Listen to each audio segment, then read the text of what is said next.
गांव के किनारे एक छोटे से घर में कमला देवी रहा करती थी। उनके पति का देहांत तब हो गया था जब उनके बेटे राम और श्याम बहुत छोटे थे। पति के जाने के बाद कमला देवी पर दुखों का पहाड़ टूट पड़ा, लेकिन उन्होंने हिम्मत नहीं हारी। मंदिर के किनारे में अपना छोटा सा फूलों का दुकान लगाया करती थी और रात को जब घर आती तो थोड़ी बहुत सिलाई का काम भी कर लिया करती थी। दिन रात मेहनत करके अपने दोनों बेटों को पाल पोस कर बड़ा किया। जब बेटों को भूख लगती तो खुद भूखी सो जाती, लेकिन अपने बच्चों को कभी भूखा सोने नहीं देती थी। बेटों को कपड़ा की जरूरत होती तो वह अपने पुराने कपड़े को सिल कर पहना देती। समय बीतता गया, दोनों बच्चे बड़े हो गए, दोनों की शादियां भी हो गई और उनके अपने अपने परिवार बन गए। लेकिन जिस माँ ने अपनी पूरी जिंदगी कुर्बान कर दी थी, वही माँ अब बोझ लगने लगी। एक दिन दोनों भाइयों में झगड़ा शुरू हो गया। मैं माँ को अपने घर नहीं रखूंगा, राम बोला। श्याम भी चिल्लाया, और मैं भी नहीं। मेरे बच्चों की पढ़ाई का खर्च है। कमला देवी एक कोने में बैठी सब सुन रही थी। उनकी आंखों से आंसू बह रहे थे। उन्होंने कभी नहीं सोचा था कि जिन बेटों के लिए उन्होंने अपना जीवन खपा दिया, वही बेटे आज उन्हें बोझ समझेंगे। तभी घर के बाहर एक चमचमाती काली गाड़ी आकर रुकी। गांव के लोग हैरानी से देखने लगे।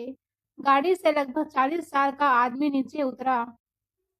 वह सीधे घर के अंदर आया और बोला, मुझे कमला देवी से मिलना है। दोनों बेटे हैरान रह गए। आदमी ने एक बैग निकाला और मेज पर रख दिया। बैग में नोटों की गड्डियां भरी हुई थी। उसने कहा, बैग में 20 लाख रुपए हैं। अगर तुम लोग अपनी माँ को मेरे साथ भेज दो तो ये सारे पैसे तुम्हारे। दोनों बेटे ने एक दूसरे की ओर देखा। एक पल के लिए भी उन्होंने उनसे ये नहीं पूछा कि वह आदमी उनकी माँ को क्यों ले जाना चाहता है। पैसों का लालच उनके सिर चढ़कर बोल रहा था। कुछ ही मिनट में दोनों ने पैसे आधा आधा बांट लिए। राम बोला, माँ आप उनके साथ चले जाइए। श्याम ने भी सिर हिलाया। कमला देवी का दिल टूट गया। उन्होंने कांपती आवाज में पूछा, बेटा क्या सच में मैं तुम लोगों के लिए इतनी बड़ी बोझ बन गई हूँ? लेकिन दोनों ने नजरें फेर ली। आंखों में आंसू लिए कमला देवी उस आदमी के साथ गाड़ी में बैठ गई। गाड़ी गांव से निकल गई। कुछ देर बाद कमला देवी ने हिम्मत करके पूछा, बेटा तुम मुझे कहाँ ले जा रहे हो और मेरे बदले 20 लाख रुपए क्यों दिए? आदमी की आंखें भर आई। उसने गाड़ी धीरे कर दी और बोला, माँ शायद आप मुझे पहचान नहीं पाई। कमला देवी हैरान रह गई। मैं आपको कैसे पहचानूं बेटा? आदमी मुस्कुराया। मेरा नाम सुमीर है। कमला देवी सोच में पड़ गई। अचानक उन्हें कई साल पुरानी घटना याद आई। बरसात की रात थी। सड़क किनारे एक 10 साल का अनाथ लड़का भूख से रो रहा था। गांव वाले उसे भगा रहे थे। तब कमला देवी उसे अपने घर ले आई थी। उसे खाना खिलाया था और रात भर अपने घर में रखा था। सुबह जाते समय उन्होंने उसे कुछ पैसे भी दिए थे। वही लड़का आज उनके सामने बैठा था। सुनील बोला, माँ अगर उस दिन आपने सहारा नहीं दिया होता तो शायद मैं जिंदा भी नहीं होता। कमला देवी की आंखों से आंसू बहने लगे। सुनील आगे बोला, मैंने मेहनत की, पढ़ाई की और आज मेरा बड़ा कारोबार है, लेकिन मैं आपको कभी नहीं भूला। कुछ दिन पहले मुझे पता चला कि आपके बेटे आपको बोझ समझते हैं, इसलिए मैं आपको लेने आया हूँ। कमला देवी रो पड़ी। लेकिन बेटा तुमने 20 लाख रुपए क्यों दिए? सुनील मुस्कुराया, क्योंकि मैं देखना चाहता था कि जिन्हें आपने जिंदगी दी वह आपकी कीमत समझते हैं या नहीं। आज मुझे जवाब मिल गया। कुछ देर बाद गाड़ी एक बड़े बंगले के सामने रुकी। सुनील उन्हें अंदर ले गया। बंगले में उसकी पत्नी और बच्चे खड़े थे। सभी ने कमला देवी के पैर छुए। सुनील बोला, आज से यही आपका घर है। पहली बार वर्षों बाद कमला देवी को लगा कि कोई उन्हें सचमुच सम्मान देता है।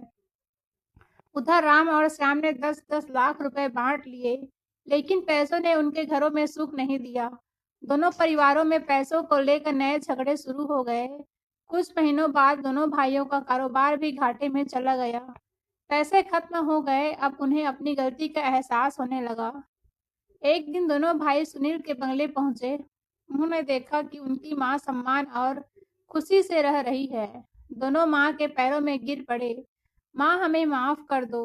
कमला देवी की आंखों में आंसू आ गए।